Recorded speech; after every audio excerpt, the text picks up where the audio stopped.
Diane, Garrett, President and CEO of Hycroft Mining, where we are advancing one of the world's largest precious metals deposits in the United States, Nevada. Diane, good to see you. Great to see you too, man. You're here in my backyard. What are you doing here? Oh, I'm here meeting with existing shareholders and Right. new investors as well. You know, BlackRock is our second largest shareholder in the company here, Okay. and Schroders and a number of other big institutions. So Nice. we're here to update them and also meet with new investors. And what are you updating them on? I think I know. What's the new news from The you? new news now is we've just put out a new resource, which is the first one we've completed since 2023, and it is a staggering, on average, 50% increase in gold and silver. So it was big before, it just got a whole bunch bigger. It just got a whole bunch bigger. Right, so and what are the numbers we're talking about now then? So in the gold category measured and indicated, we had about 10.5 million ounces of gold, and now we're over 16 million ounces. Okay. Plus we have a substantial amount of inferred material. And on the silver, we were at 362 million ounces, and now we're just shy of 600 million, with more in the inferred category. And is there more to come, do you think? I mean, how much more drilling are we going to be looking at? Well, that's 70 holes that we've done recently. So we've added in these two new high-grade silver discoveries and metallurgical improvements, and of course commodity prices increase is what's led to the increase here on this resource. But is there more? Absolutely, because we're still drilling the Brimstone and Vortex high-grade silver systems that we discovered late in 23, and they're open in all directions and at depth. And not only that, but even in our resource footprint, it sits on less than 10% of our land package, and the resource is only defined by the amount of drilling that we've done. Right. So we are really expediting our drilling. We've got 2 core rigs, 1 RC rig, and we're expecting to bring in 2 more core rigs in the second quarter of this year, and we would not be doing that if we weren't very optimistic about the growth of the asset. Right, and obviously you've got the money to do it. You raised some money at the end of last year, which kind of sets you up to do what you want to do this year, presumably. Certainly. So the institutions that came in, Eric Sprott owning 43% of us, Tribeca, BlackRock, Schroders, Franklin, these great names, Pala, they've come in and really helped us solidify our treasury. So we've got about 200 million US in the bank. So it makes it really one of the most attractive balance sheets in the industry. And that's allowing us to really accelerate the drill program and the advancement of the project. Well, that's a long way from, I think when we first came across you, I'd say maybe 12 months ago. We'll go 12 months ago. It's a long ways away from that. Just again, remind us what you've done to kind of change your fortunes. Well, we had been doing a lot of drilling here. We were interested when this team came into Hycroft in 2020. It was because we saw more potential, and we felt that our predecessor companies had just really not stepped back and said, what is feeding a resource of this size and scale? It's got to be fed. There's got to be a higher grade source, a plumbing source, if you will. And that is the discovery that we had in 23. And that was after the culmination of a lot of technical work on the ground, reinterpreting the geology, reinterpreting the structures, what controls the mineralization. And so all of that has come to fruition now with these discoveries. But we also had inherited a significant amount of debt.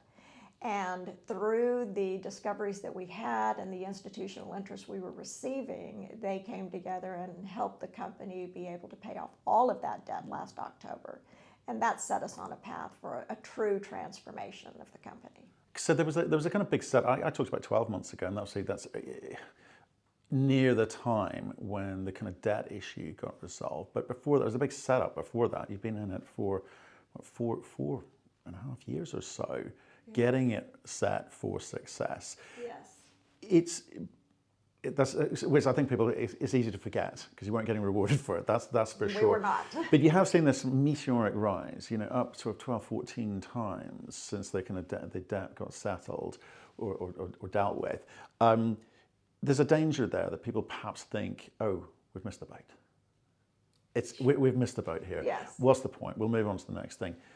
Are they right?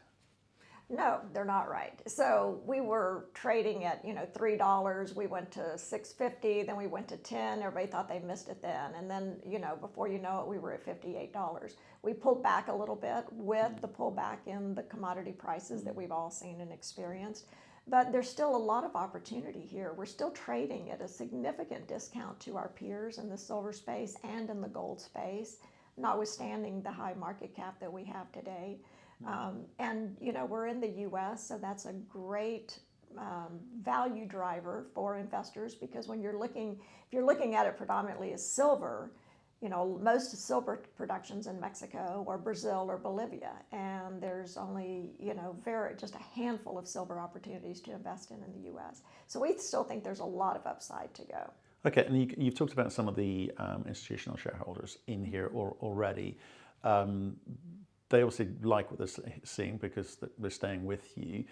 Do they feel that this has got a long way to go as well? I mean, what are they asking you? What are they demanding of you in terms of the way that you behave with regards to the asset?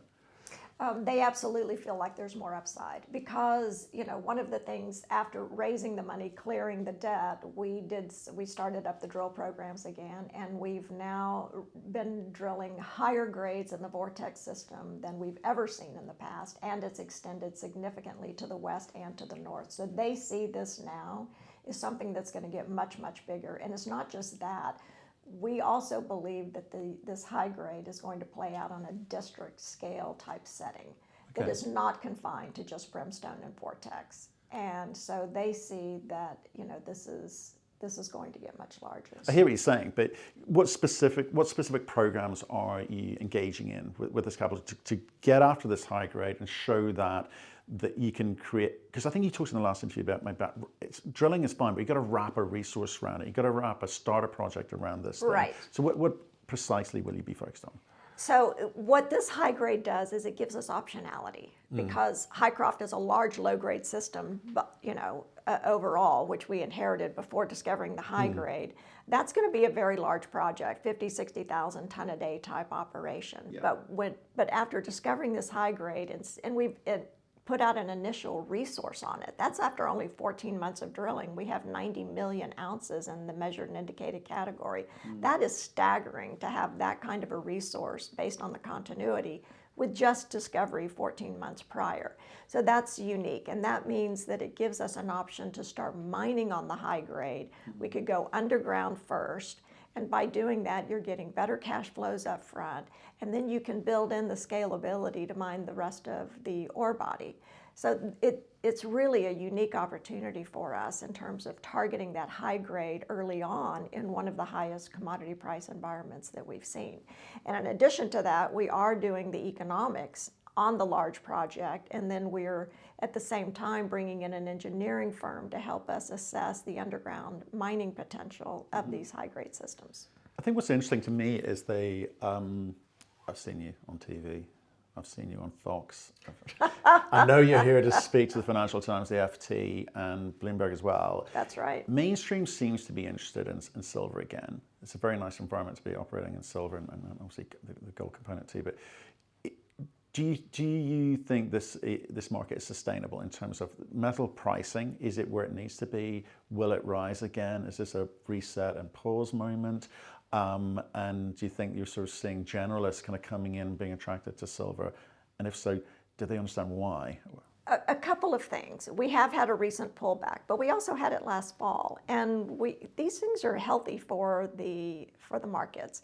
When you see a pullback and then it rallies again beyond that, it gives everybody confidence, especially those who are not in the space, like the generalists and retail. It gives them confidence that this bull market is here for a long time, that we truly are in a bull market. So we don't see it necessarily as negative. This last one was a little more severe and aggressive than I think a lot of us were expecting.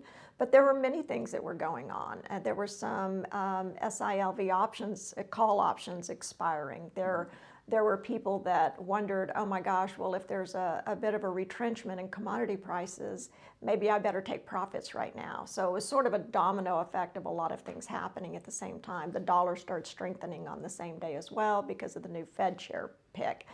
But we know that the fundamentals have not changed for silver or for gold. We're still in a structural deficit. There's still an enormous industrial demand for silver. And so, the outlook is very positive. I mean, people look at it today in the 70s at silver prices and say, oh my gosh, you know, this is just horrible. And a year ago, you would have loved to have had $75 silver. I mean, you couldn't imagine it could ever be that high, but it's only because we touched $119 and $120 that 75 looks a little weak. So I think there's a lot of room for this to go. This is far from over. And with all the fundamentals so strong for silver, there's no telling how far it can go or how long this may last. It's interesting the kind of shift from, you know, paper-driven versus, I guess, structural in a way for silver. You mentioned jurisdiction there, obviously, as a kind of key driver for your business and obviously the scale, and you've got the capital, etc. Do you genuinely think it's sustainable though? You know, because you kind of got, obviously Mexico was coming back online kind of post-AMLO. You've got a lot of silver byproduct kind of created out there. Do you think that the industrial demand is going to be enough to sort of suck that in and, you know, keep silver relevant moving forward?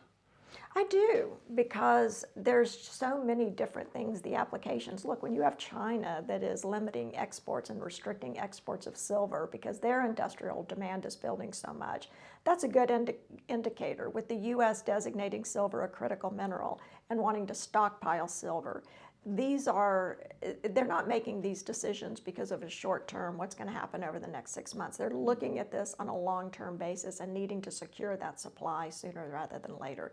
There's really no substitute for silver when it comes to electrical conductivity. So, you know, I think, yes, it's going to be very, very strong.